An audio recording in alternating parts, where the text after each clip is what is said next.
澎湖空难的诡异回声。2024年底，韩国济州航空波音客机坠毁在南韩乌安国际机场，造成179人罹难的悲剧。1个月后，美国华盛顿特区发生陆军黑鹰直升机与一架民航客机在空中撞击意外，造成2机共67人死亡。后续费城又传出有医疗专机坠机的空难事件，至少造成7人死亡。接连多起的空难事件，让人不禁怀疑机温是否再起。每当意外发生之后，总是流传着不可思议又难以解释的巧合。这集我们将带大家进入台湾人心中无法磨灭的伤痛——华航澎湖空难事件。2002年5月25日下午3点08分，华航的波音747-200型客机，编号 B18255，从台北桃园国际机场飞往香港赤腊角国际机场。下午3点16分，台北飞航情报区的区管中心指示该班机爬升至350空层，也就是海拔35000英尺，这也是航管与该班机的最后通话。下午3点28分，飞机突然从雷达荧幕上消失。下午3点32分，位置在澎湖马公东北方23海里处，34900英尺高空突然发生解体，机上206名乘客以及19名机组人员全数罹难。这起不幸的飞安事件为发生在台湾境内死伤最惨重的空难，震惊国际。然而就在空难发生的5天后，网络开始盛传一段华航 CI611罹难者的语音信箱留言，留言中听见低沉的哭泣声与间歇的海浪声，很多听过的人都说很可怕，而这个录音的出现时间非常接近罹难者的头七，使得这个空难事件更增添诡异氛围。送出星期四5点21分。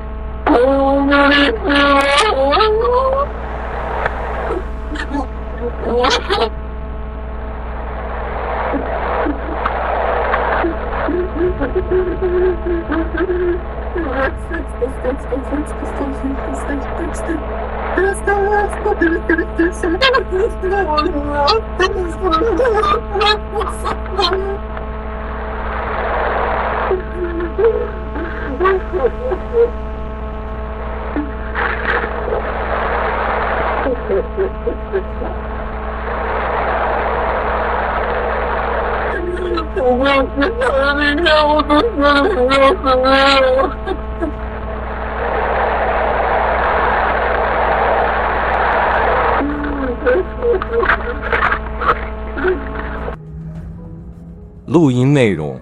一开始是语音信箱的报时，送出星期四5点21分，之后是长达10秒的哭泣声，声音听起来应该是个男人，但咬字不清，只能听到一连串的呜呜呜，听着像是澎湖这里之后再是长10秒钟的哭泣，最后10秒又继续一段很模糊的男性声音，听到不要，我不要死，不要死在这里，1分钟到了，语音自动切断。据说这位收到录音的屏东张先生，他原本以为这只是恶作剧，但听完后愈发感到毛骨悚然，尤其是语音留言不断传来海浪拍打声，当晚又刚好是空难罹难者头七，让他不禁怀疑是亡灵的鬼来电。事后当事人曾找上电信公司查询，甚至向警方报案，但都无法调阅通联记录。到底是由谁发送，真相至今依然是个谜。但有专业人士分析指出，很有可能当事人在厕所当中，由于厕所属于密闭空间，飞机解体后因为门卡住，导致当事人随着厕所坠海，但坠海后海水渗入，当事人在惊恐中于意识不清下拨到张先生的电话，但张先生也因当时没开机，语音主人所说的话最后成了语音简讯。不过航空专业人士进一步分析，这种可能性相当微小，因为在1万多公尺的高空瞬间失压，几秒内乘客就会因缺氧瞬间死亡，不可能有生存机会。且即使困在厕所舱内，但从高空坠落海面，仍会如撞击水泥地板般导致碎裂，生存机会更渺茫。因此，应该是有人刻意恶作剧。之后，经飞安单位的调查，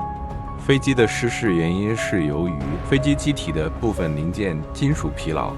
最终发生这起在高空解体的重大飞安事件。后来，就有人发现，这架失事的华航CI611间接与昔日的千岛湖事件有关。1994年3月31日，浙江省淳安县的千岛湖有24名台湾旅客乘坐游船观光时，与6名大陆船员及2名大陆导游共32人，在船舱内被歹徒烧死的惨案。而当时负责运送千岛湖事件的死者遗体回台湾的飞机，后来竟在1994年4月26日在日本名古屋发生了空难。之后，华航便派机将空难者的遗体运回台湾，而这架飞机就是这次失事的 CI611。或许这只是巧合，但是这样的巧合竟然还有后续。2002年12月22日，台湾复兴航空公司 ATR-72 货机在飞往澳门的途中，在澎湖西南海面坠毁，机上载有7吨普通货物及2名正副机长。而这架飞机曾在2002年5月华航空难中执行过运载200多位罹难者遗体返回台北的任务。坠机地点距5月台湾华航客机失事的地点非常近。其实多次发生空难的地点澎湖也很神秘，被称为亚洲的百慕达三角洲。海空领域经常发生类似罗盘无故打转、海面出现白光等超自然现象。华航CI611失事坠毁后，为了避免乘客恐慌及对罹难者的尊重，华航将航班编号611永久除役，将其波音747-200型货机全数提前退役。而原本该时段由台北飞往香港的班机，则由 CI619 航班来取代。除此之外，为了避开和此空难相关数字的使用，原本机队中一架机身编号 B18611 波音737-800型客机，也于2006年变更编号为 B18617。最后就是原定计划执行 CI611号班机的，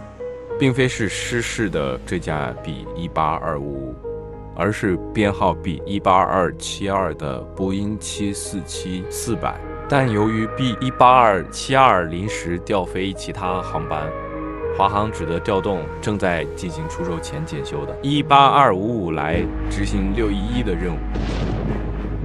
以上就是本集的澎湖空难的诡异回声。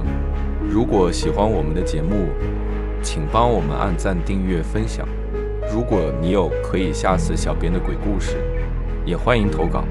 感谢大家的收看，我们下回再见。